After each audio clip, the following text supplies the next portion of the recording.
Chegou o doutor Carlos Cheresia. Bem-vindo. Olá, boa noite a todos. Prazer estar com vocês para discutir esse assunto tão palpitante. Olá. Nossa, é relevante, necessários, né? Eu vou começar com a Gabriela. Gabriela, bom, primeiro eu queria agradecer a todo mundo que está aqui, né? Não só o doutor Carlos e a Gabriela. Eu quero agradecer por terem me chamado para participar dessa conversa que eu considero tão importante. E a todo mundo que está aparecendo aqui, sejam todos muito bem-vindos. Gabriela, você, como eu, teve um câncer de mama. Como é que foi quando você descobriu? Como você lidou com isso? E como surgiu a ideia de criar o Protea? Foi em função disso? Sim, vou contar essa história. Primeiro, muito obrigado, Dr. Carlos, Diana e Cela Mater, por terem nos convidado aqui e também pela parceria, que vai ser muito legal nesse Outubro Rosa. E prazer, Joyce, muito bom te conhecer. Enfim, eu fui diagnosticada com 48 anos. Tive câncer de mama 2 vezes, com 48 e com 50 anos. E a história da minha família, o câncer de mama faz parte, porque a minha irmã foi a primeira a ter na família jovem. Eu já tinha casos da minha avó materna e da minha tia paterna, porém, até hoje a gente testou, o nosso câncer não é genético. E a minha irmã, inclusive, Eleonora, foi diagnosticada pelo Dr. Carlos, em 2005. Aliás, o Dr. Carlos, ele fez o parto de todos os meus sobrinhos. Eu, na verdade, morei fora 15 anos, então eu tive meus filhos, 3 filhos fora do Brasil, mas foi o Dr. Carlos que diagnosticou minha irmã aos 34 anos, ela estava amamentando e descobriu um câncer de mama, graças a Deus, localizado, e tratou, e aquilo por causa da situação dela, eu e minha outra irmã, nós sempre fomos muito regradas do ponto de vista da nossa rotina, tá sempre em dia, né? E aí, 11 anos depois dela, eu, numa consulta de rotina e num check-up ginecológico de rotina, eu descobri o meu primeiro câncer, isso foi em 2015. Mas, de novo, graças a Deus, cedo o suficiente e localizado, então tive acesso imediato ao tratamento. Você fica numa gratidão danada, né, de poder tratar e ter a chance de cura que eu tive. E aí eu queria fazer alguma coisa, mas eu confesso que dessa primeira vez, que foi um tratamento pesado, eu não tive a ideia, eu não tive nem acho que a força e nem a ideia de criar o Protea. 2 anos depois, meu segundo câncer aparece na mesma mama, e de novo, eu agradeci porque eu peguei muito cedinho esse segundo, fiz de novo todo o tratamento, e quando eu chego da minha cirurgia em casa, eu recebo telefonema de uma amiga que pergunta como eu tô. Eu falo que eu tô muito bem, que dessa vez vai ser muito mais fácil eu fazer químio de novo, mas não ia nem perder meu cabelo. E ela fala: Gabi, você tem toda a razão de ter essa gratidão, porque a minha funcionária de 40 anos acabou de ser diagnosticada, vai ter que esperar 6 meses para começar o tratamento. Quando ela falou isso, eu falei: gente, meu Deus do céu, isso é desumano, ninguém merece saber que tem essa doença, vai ter que esperar. E aí a ideia do Protea veio naquele telefonema. Eu falei: agora eu vou fazer uma ONG que vai dar acesso ao tratamento.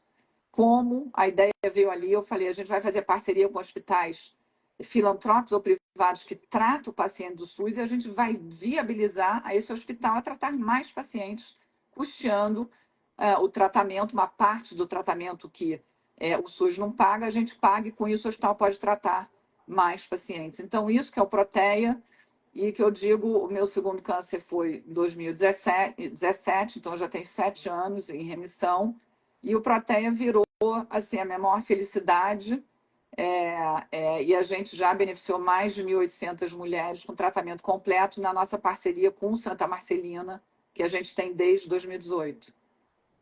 E é bacana porque agora, né, quem fizer nesse mês os exames na célula máter, que aliás eu já fiz, e eu confesso que é uma máquina super moderna, além de ela ser muito mais apurada, né? Não tem aquela coisa que as pessoas falavam: ai, dói, é traumático, nada disso, isso passou, não é mais. E cada exame feito um outro vai ser doado para a Proteia. Isso é Muito maravilhoso. legal, muito legal. Maravilhoso. Parabéns, doutor Carlos. Aliás, eu queria saber, doutor Carlos, alguns estudos mostram que cada vez mais está aparecendo câncer de mama em mulheres mais jovens. Isso é Qual a explicação para isso? verdade. Tem até um estudo canadense mostrando que de 1990 até 2019 existia um aumento de 80%. 80% nos cânceres em mulheres jovens. E, além desse aumento da incidência, também a mortalidade aumentou em 25%. É uma coisa incrível. Mas a nossa sociedade está realmente precisando de novos ajustes, né? Nossa, Infelizmente. como é que a mortalidade aumentou com o avanço da medicina? Provavelmente porque você tem tumores mais agressivos nas pessoas mais jovens, né? E também porque o diagnóstico é mais difícil nas mulheres mais jovens. Mesmo, por exemplo, diagnosticar um câncer de mama numa paciente amamentando durante a gravidez não é fácil, mas deveria ser rotina entre os profissionais examinarem as mamas durante a gestação e no pós-parto, o que habitualmente não é a realidade, né? Agora, são inúmeros os fatores. Primeiro, câncer de mama não é uma doença única, né? Essa ideia de que câncer é uma só doença. Câncer é uma doença degenerativa. São as suas células que começam a não crescer normalmente. Elas sofrem influências e elas entram em degeneração. Por que as mulheres mais jovens começam a ter este processo? É uma grande dúvida. Mas existem fatores, né? Fatores que vão desde o período intrauterino, né? Por exemplo, é interessante isso, porque aquela velha história de que as mulheres japonesas tinham só incidência de 30% do câncer de mama das mulheres americanas, aí elas mudam para os Estados Unidos, começa a aumentar a incidência de câncer de mama. Na terceira geração, mesmos genes, mesmas famílias, elas passam a ter a incidência igual de câncer de mama da mulher americana. Significa que os fatores ambientais são os responsáveis também pelo câncer. Então, são os fatores genéticos, que já vem desde o período intrauterino. Agora, todas as influências que a mulher sofre durante a sua vida vão fazer com que esses processos degenerativos passam a ocorrer, né? Então, vai desde uma menstruação mais precoce nas mulheres hoje em dia, vai desde de postergar a primeira gravidez, postergar não amamentar. Quanto ao uso de anticoncepcionais, que é uma pergunta que sempre fazem e que a gente tem receio, porque hoje em dia a vida sexual se inicia bem precocemente, então existe essa preocupação. Puxa, será que eu vou dando um anticoncepcional oral ou injetável ou DIU ou implante para uma menina jovem, eu vou aumentar o risco de câncer de mama nessa menina? Então, ao que tudo indica, se aumentar, aumenta muito pouco. Se aumentar, aumenta muito pouco. Provavelmente os outros fatores, postergar a gravidez e a exposição a esses vários poluentes, é que seja um fator mais significativo. Então, os trabalhos... A partir de que idade as mulheres têm que se preocupar? Eu acho que a mulher tem que se preocupar sempre. Eu já vi pacientes com 20 anos tendo câncer de mama. Agora, o que é se preocupar sempre? Eu acho que a pessoa tem que se preocupar com a alimentação, com a atividade física, com estar bem. Se é uma doença degenerativa, tudo aquilo que a gente fizer para impedir essa degeneração vai reduzir o risco. Tudo. Agora, é indiscutível, por exemplo, a história do autoexame. Autoexame é bom? Olha, o autoexame só vai pegar tumores que têm um volume significativo. Não vai pegar... Nem se fala mais em autoexame, né? Mas está errado. Pouco se fala. Está errado. Sabe, isso para uma pessoa, para uma mulher de um nível social elevado, que pode dispor de exames sofisticados, realmente o autoexame é dispensável. Agora, vai falar isso para uma mulher que mora no interior e não tem acesso a esses métodos. Ela tem que se examinar. Depois da menstruação, não custa nada passar a mão sobre as mamas, conhecer a própria mama, se olhar no espelho. É bom? Olha, não é maravilhoso, mas é melhor que nada. Você tem que se conhecer. Você tem que se conhecer. É difícil isso. Gabriela, muitas mulheres fogem da mamografia, né? Porque a gente tem que concordar que durante muito tempo assustavam a gente, né? Ai, dói demais, pressiona a mama, é chato. Bom, você trabalha com isso há tanto tempo, né? Como é que você acha que a gente pode contribuir para melhorar essa percepção? Claro. Então, Joyce, só assim, antes de eu falar especificamente sobre a mamografia, na verdade, além de tudo isso que o doutor Carlos falou, quer dizer, só o fato da gente ser mulher, a gente já tem um risco, né? Porque hoje a estatística é de 1 em 8 mulheres vão ter essa doença ao longo da vida. 1 em 8, a gente está falando de 12,5% das mulheres. Então, só o fato de ser mulher, você já tem um risco, né? Você pode reduzir o risco com tudo que o doutor Carlos falou.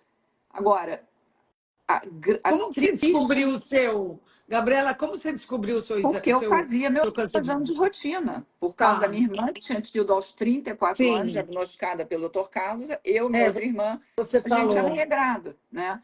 Mas a tristeza da realidade dessa doença no Brasil é que hoje 1 em 4 mulheres não sobrevive 5 anos do diagnóstico, ou seja, a taxa de mortalidade é 25%. É muito alto. Essa mesma taxa lá fora é 5%. Ou seja, porque se você pegar o câncer de mama precocemente, né, em estágio inicial e localizado, a tua chance de cura é muito alta, 95%. O problema do Foi o Brasil meu, né? público é O meu médico está exato, o aqui, pode meu e o dizer. teu. O meu e o É, teu. Da minha irmã. A gente está aí. Minha irmã teve aos 34 anos, hoje ela foi em 2005. Né? Eu tive há 9 anos atrás, o primeiro há 7 segundo. Né? Então, agora, o problema do Brasil, a triste realidade no público no Brasil, é que o diagnóstico é tardio e existe uma demora em muitas situações para começar o tratamento. Né? Então, assim, a primeira coisa, e aliás, eu vou dar outra estatística, a cobertura mamográfica, ou seja, o número de mulheres que deveriam fazer a mamografia que fazem, no público é 23% a 30%. Então, assim, dependendo da região. Então, a gente está falando aí em 25% na média só de mulheres que fazem a mamografia que deveriam estar fazendo no SUS, né?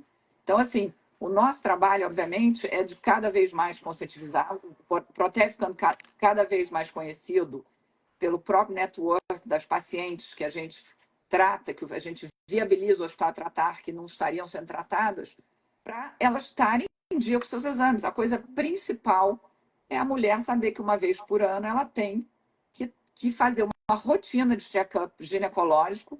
Se ela tiver 40 anos, ela vai fazer mamografia. O SUS só paga a mamografia a partir de 50 anos e de 2 em 2 anos. Se Deus quiser, um dia essa política vai mudar. A gente vai trabalhar para isso, para mudar essa política, para ser igual pelo menos 40 anos. E eu espero até que no futuro a gente mude a política quando mudar também nos Estados Unidos, a gente vai falar disso, que seja a mulher fazer uma mamografia, porque aos 25 anos e saber qual é o risco dela desenvolver o câncer de mama. Porque a verdade é que, como o doutor Carlos falou, tem muita mulher jovem lá no Santa Marcelina, onde a gente trata, 28%, chegando quase a 30% das pacientes que chegam com uma suspeita de câncer de mama, quando essa suspeita é confirmada, são jovens, menos de 40 anos. Menos de 40 anos. Né?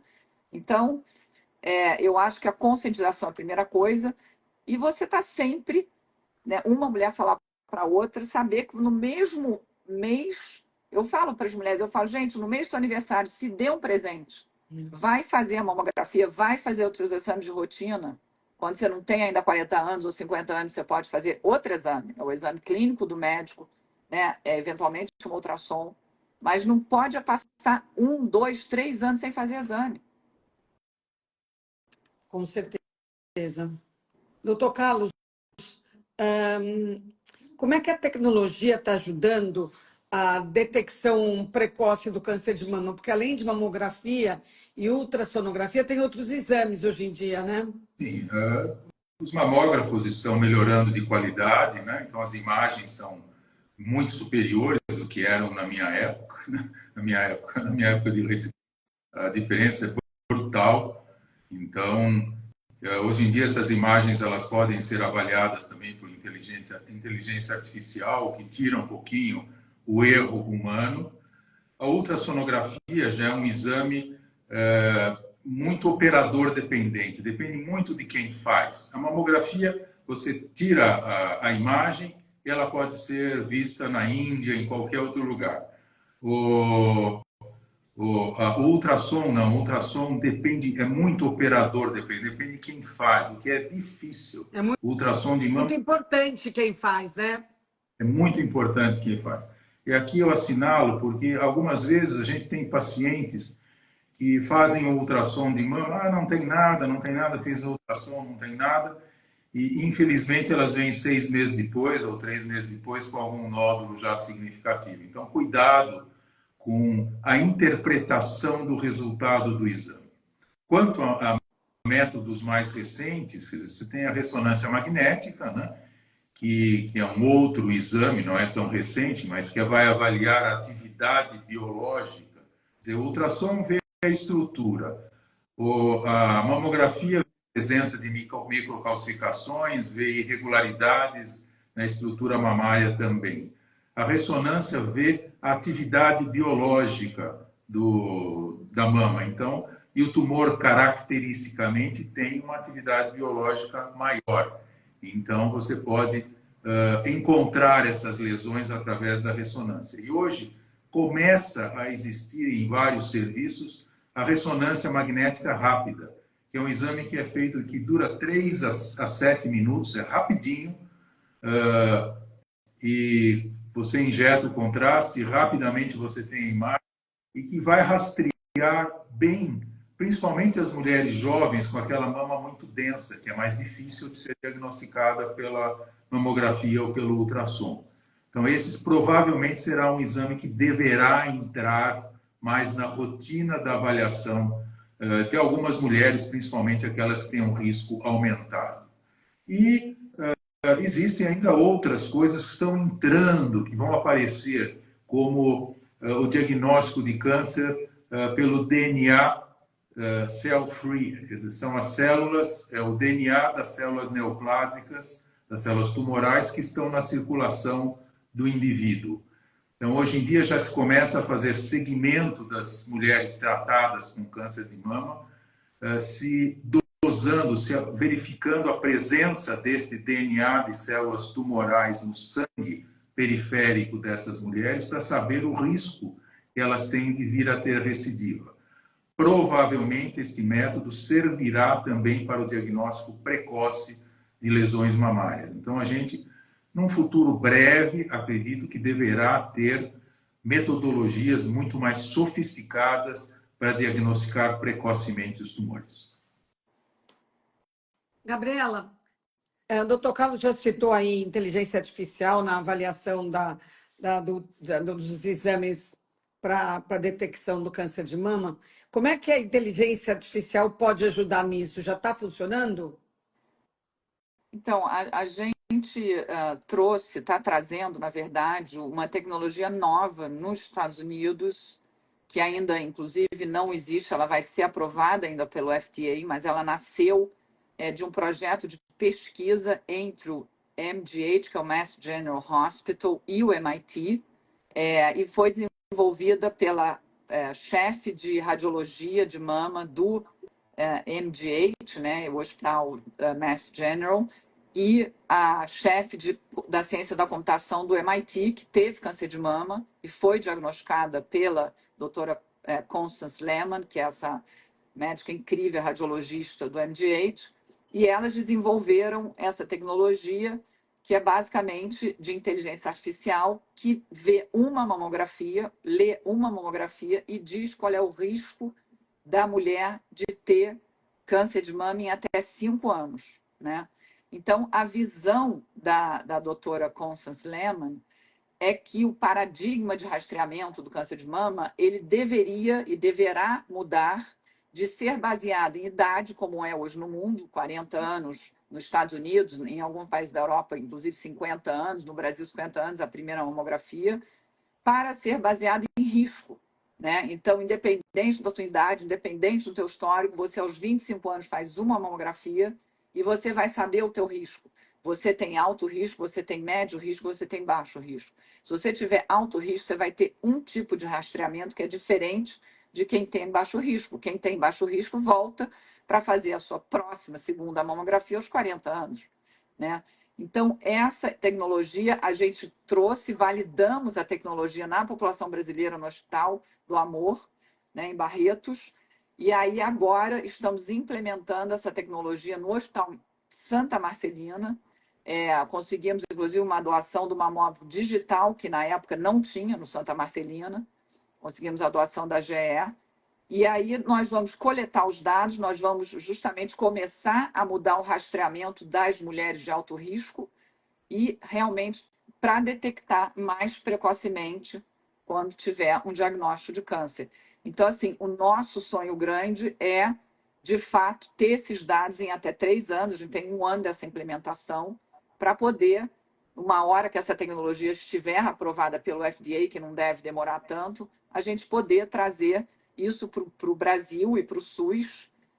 Já, inclusive, mapeamos todos os mamógrafos do SUS no Brasil inteiro, nem todos são digitais, então isso também vai ter que ser uma mudança, mas se a gente tendo essa tecnologia implementada, a gente vai conseguir que o SUS diagnostique muito mais precocemente e precise de muito menos dinheiro para tratar, porque quando você pega o câncer em estágio 1, ele custa muito menos quando você pega o câncer em estágio 4 ou 5, né? Com certeza.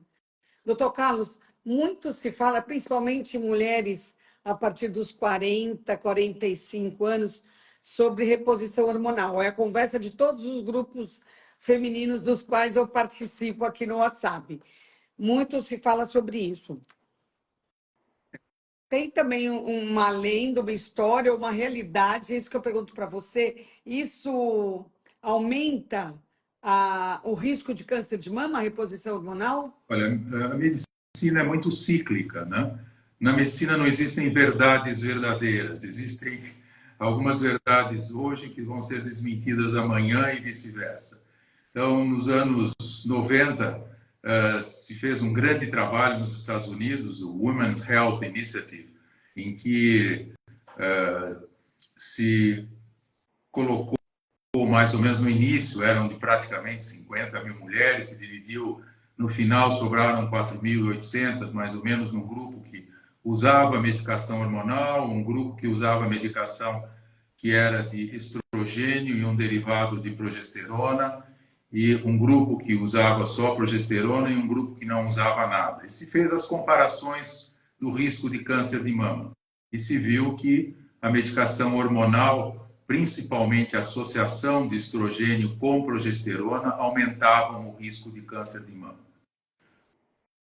Praticamente 40 anos depois, agora em 2022, 2023, com o segmento dessas mulheres, as notícias mudaram um pouco de verdade. Então, se viu que as mulheres que tinham retirado o útero e só tomavam estrogênio tiveram uma redução, veja bem, Joyce, redução de 5% do risco de câncer de mama e redução de 8% do risco de todos os outros tipos de câncer. Interessante. Então, o uso só do estrogênio provavelmente não está associado ao aumento do risco de câncer de mama.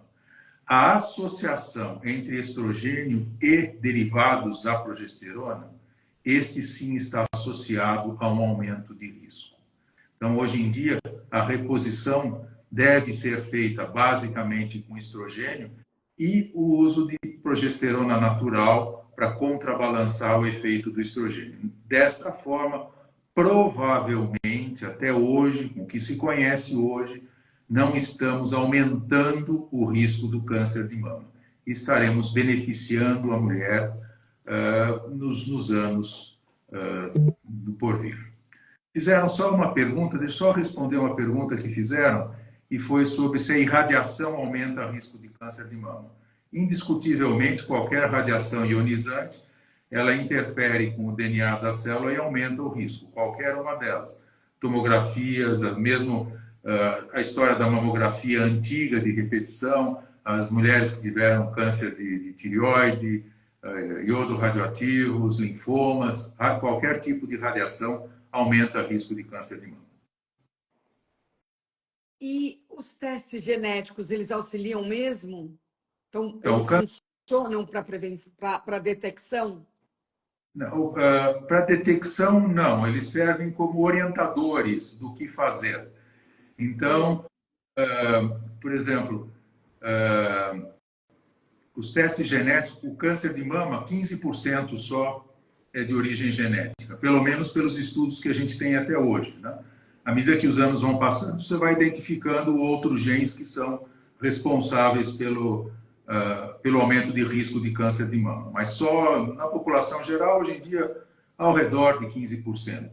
Então, 85% não tem esses genes predisponentes, esses oncogenes que predispõem ao câncer de mama. Agora, aquela pessoa que tem mais de um indivíduo com câncer de mama na sua família, principalmente se essa pessoa for jovem, abaixo dos 40 anos, deveria fazer uma investigação genética, porque se ela tiver esse oncogene, ela realmente deverá tomar muito mais cuidado, porque a chance dela vir a desenvolver o câncer de mama é muito alto, como a história da Angelina Jolie, né? Que tirou as duas mamas, né? Por causa do histórico familiar, né? Exatamente. É uma forma de reduzir significativamente o risco de vir a ter. É uma conduta bastante agressiva, mas para quem teve vários casos de câncer de mama na família e sabe de toda a problemática, não é. E hoje em dia a cirurgia plástica ela é muito boa, ela é muito boa. Os resultados são surpreendentes.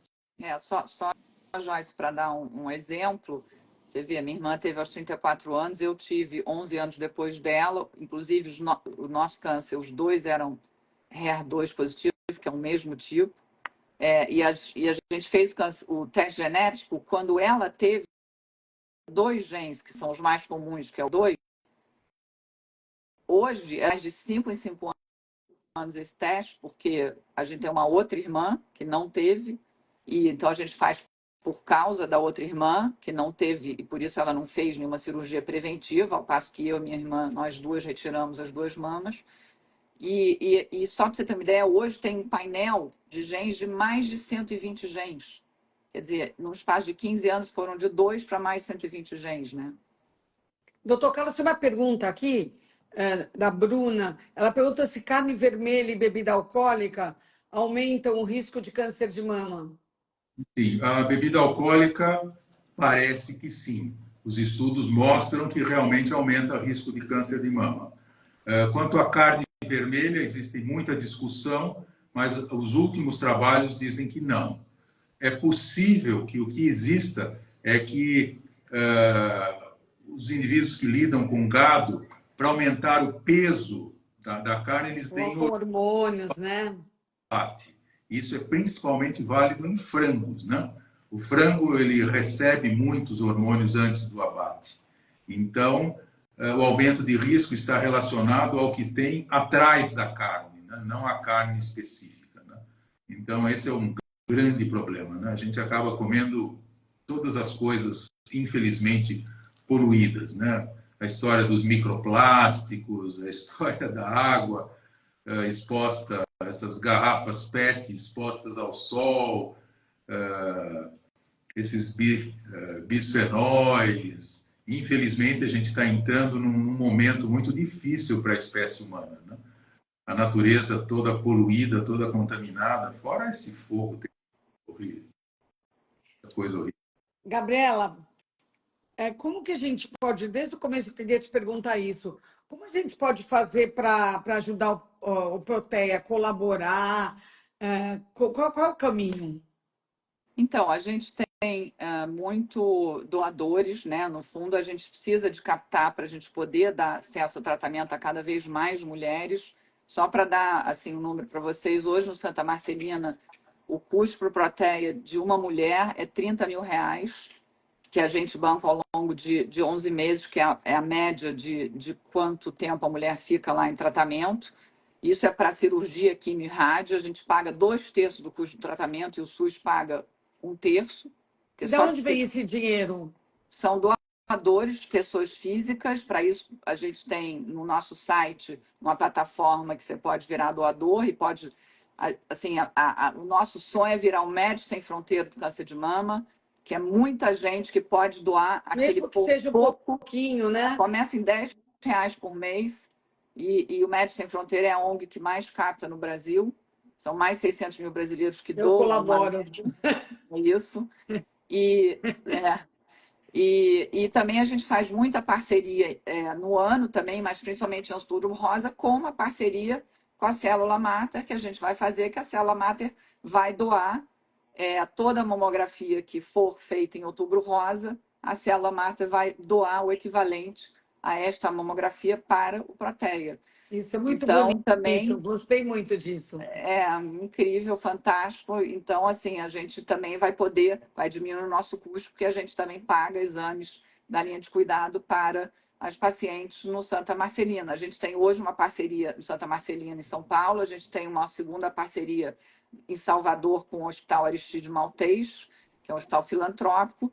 E, além disso, a gente tem 2 projetos na área de diagnóstico. Um é esse de inteligência artificial que eu te falei, e o outro chama-se Cuida Mamas, que foi um projeto de consultoria que a gente fez para justamente diminuir essa jornada da paciente quando ela vai no postinho de saúde para a primeira consulta, até quando a gente vê ela chegando no hospital encaminhada pelo sistema do SUS, pela regulação do SUS com uma suspeita de câncer de mama. Então, a gente viu que um percentual muito alto dessas mulheres que chegavam com essa suspeita, quando confirmada, elas já estavam em estágio avançado. A gente falou, a gente tem que atuar, entender, fazer com que elas cheguem antes para que não cheguem com estágio avançado. Então, a gente tem esse projeto Cuida Mamas, que está sendo implementado, inclusive no Hospital da Mulher também, e com isso a gente espera, de novo, contribuir para que o diagnóstico seja mais precocemente e continuar contribuindo para cada vez aumentar o acesso ao tratamento nos hospitais parceiros,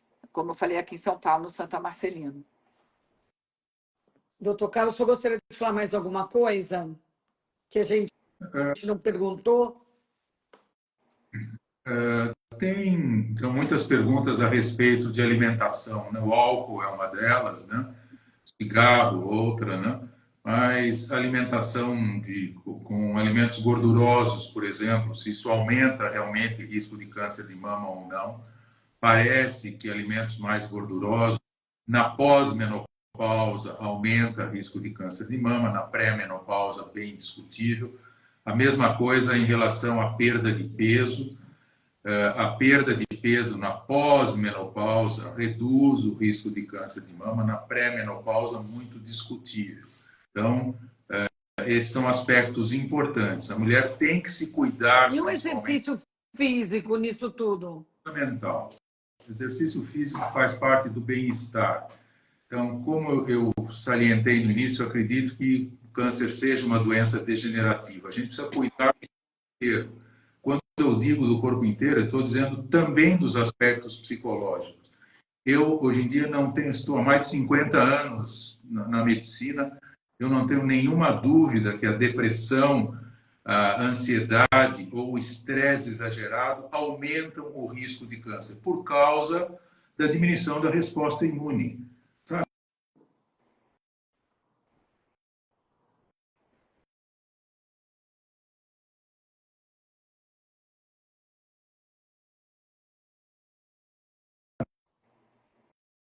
O corpo é um todo. Ele vai responder de acordo com os estímulos. E o exercício físico é fundamental. Ele melhora a tua resposta imune. Não tenha dúvida. Olha, se eu analisar hoje em dia mulheres com 70 ou 80 anos, aquelas que têm atividade física, elas se mantêm muito muito superiores de qualidade de vida do que aquelas que não fazem. E não tem dúvida. Isso, os vários trabalhos mostram que a atividade física reduz o risco de câncer de mama, não tem a menor dúvida. Alimentação saudável, frutas, nozes, evitar gorduras, evitar álcool, diminuir fumo, atividade física, dormir bem, diminuir estresse. É isso que faz uma pessoa ficar saudável, né? Bom, se você gostaria de falar alguma coisa a mais, Gabriela?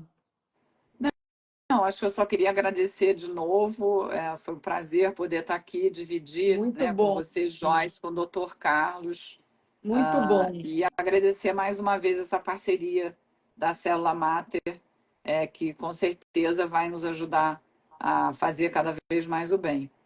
Nós somos Muito obrigada. Em tudo. Nós gostaríamos que esse exemplo fosse seguido por todos, para que a gente pudesse oferecer uma melhor qualidade médica a toda a nossa população que merece. Fica aqui o alerta, né? E fica aqui também o chamamento para quem puder colaborar com Protea, nem que seja com um pouquinho, né? Começa assim e vai crescendo, né, Gabriela? É isso. Foi assim que a gente começou. E Então, precisamos tá bom. Queria fazer agradecer, mais. Dr. Carlos, Gabriela, Célula Mater, por essa possibilidade da gente esclarecer essas questões. E queria agradecer por terem me chamado para estar aqui junto, que é um prazer para mim participar de conversas tão relevantes como essa. Muito obrigada. Por tudo, pela participação. Até a próxima. Até a próxima. Obrigada a todo mundo que esteve aqui.